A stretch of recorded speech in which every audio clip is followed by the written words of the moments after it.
Salam dostlar, mən ingilis dili müəllimiyəm. İstədim bir video çəkim. Videom nə haqda olacaq? Müəllimlərin uşaqlara yanaşma münasibəti. Yəni bizim müəllimlər bəli savadlı ola bilərlər.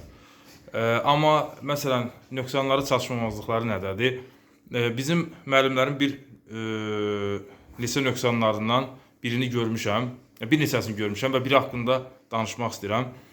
Bu nədir? Yəni məsələn girirlər sinifə, bir müəllimdə mən görmüşəm. Başlayırlar məsələn evdən gətirdikləri o ənənə var, o mentalitet.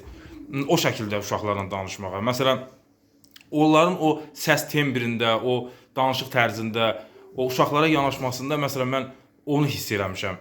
Ki, məsələn bu evdə qaynana ilə, ana ilə o mentaliteti, məsələn Azərbaycan belə deyək də, sən evdə nəsənsə onu cəmiyyətə gətirə bilməzsən. Hansı ləhcədə danışsansa onu cəmiyyətə gətirə bilməzsən.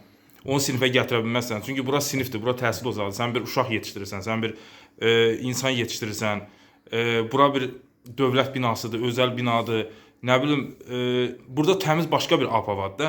Məsələn, mən görmüşəm ki, o el-oba adət-ənənəsi məsələn gətirib o dərsə türklər monte edirlər. Yəni dərsə yapışdırırlar. O dərs mühitinə, dərs apavasına yapışdırırlar. Məsələn, evdə belə səs tembri ilə danışırlar. Oradan az o yeməyi gətir də. Məsələn, bu səs tembri ilə gəlib sinifdə dərs keçirlər. Məsələn, Sədaqət, az niyə yazmamısan tapşırığı? Bax, bu şəkildə. Yəni, niyə mən qız səsi ilə deyirəm bunu? Çünki, məsələn, müəllimlərin çoxu qızdı deyə, qadındı deyə ona görə.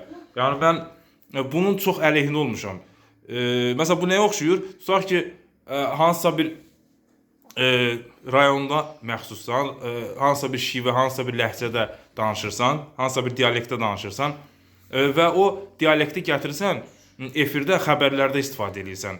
Yəni, bizim ümumi vahid bir dialektimiz var da. Məsələn, efirdə sən onu bildirməməlisən ki, mən məsələn Lənkərandanam, Qubadanam, Füzulidənəm, Şuşadanam, Şəkidənəm, Xaçmazdanam.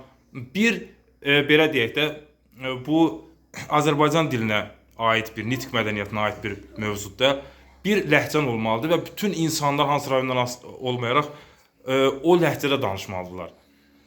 O vahid bir ləhcə olmalıdır. Məsələn, efir ləhcəsi. Başa düşdünüzmü?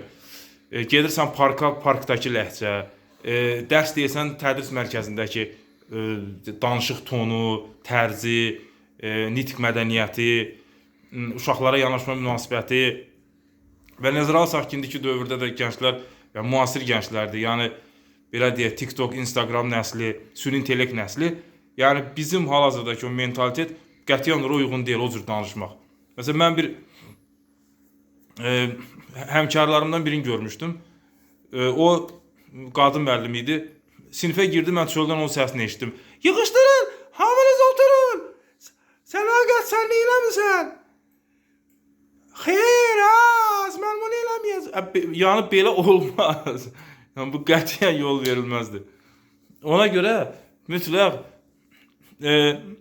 məsələn mən xarici filmlərdə baxmışam, orada tam başqa cürdür də yəni. Yəni orada mən sırf dediyim qaydalara əməl edirlər. Yəni bu qədər çox danışmaq olar bu mövzuda. Ona görə də mütləq buna nə deyirlər? Nizamnamə deyirlər də. Məsələn, normativlər deyirlər. Nə bilim, hər bir yerin özünün adət-ənənəsi olur. Ona uymaq lazımdır.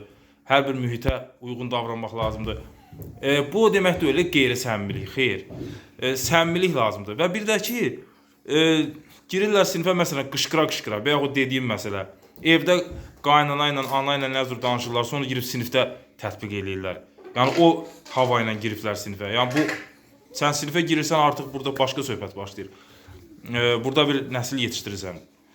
Yəni ona görə tək o sən fəndini deməklə deyil ki, o fəndi tutaq ki, fizikanı, kimyanı, riyaziyyatı bilirsən, ingilis dilini bilirsən.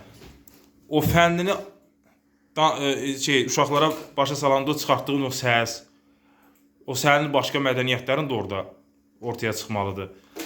Yəni ona görə də belə işlərdə diqqətli olmaq lazımdır.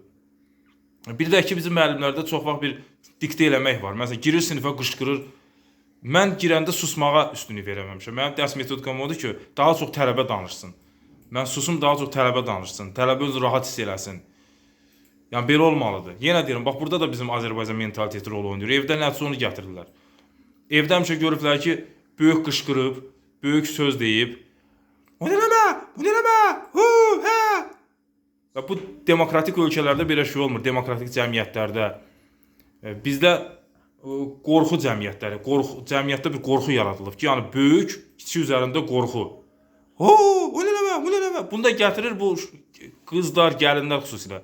Belə görürlər və gəlib onu uşaqlara tətbiq edirlər. Uşaqlar da onlardan balacadır. Və gəlirlər, özlərinin balacalara o cür münasibət göstərirlər. Qoymurlar, söz haqqı vermirlər uşağa. "Yox, bunu belə, yox, bunu belə aç, dəftəri verlə." Amma mən məsələn uşaqlara demokratiya verirəm. Çünki mən o dünya görüşdəyəm. Dünyaya baxışım amerikanskidir. İngilislər kimidir.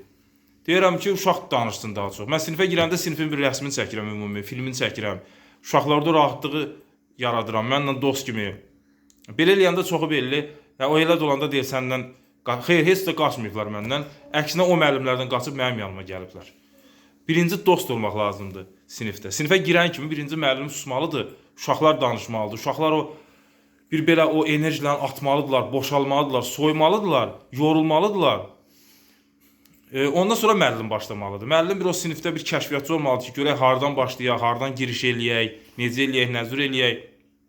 Ola bilər məsələn mən sinifə girmişəm, görmüşəm uşaqlar hansı oyunlardan danışır, filmlərdən danışır. Mən də başlamışam oyunlardan, filmlərdən danışmağa. Yəni müəllim də biraz müasir müəllim olmalıdır. Elə tək fənnimi bilim sinifə girim, yox belə şey olmur. Bu bilirsiniz nəyə oxşuyur? Hə, bilet aldım, getdim Polşaya. Hə, sonra bunun vizası var, bunun qalmaq yeri varsa, ona görə bir misal çəkdim. Tək fənni bilməklə deyil. Sən hər tərəfli olmasan, sənin uşaqlar istəməyəcək. Ona görə belə işlərə diqqət yetirmək lazımdır.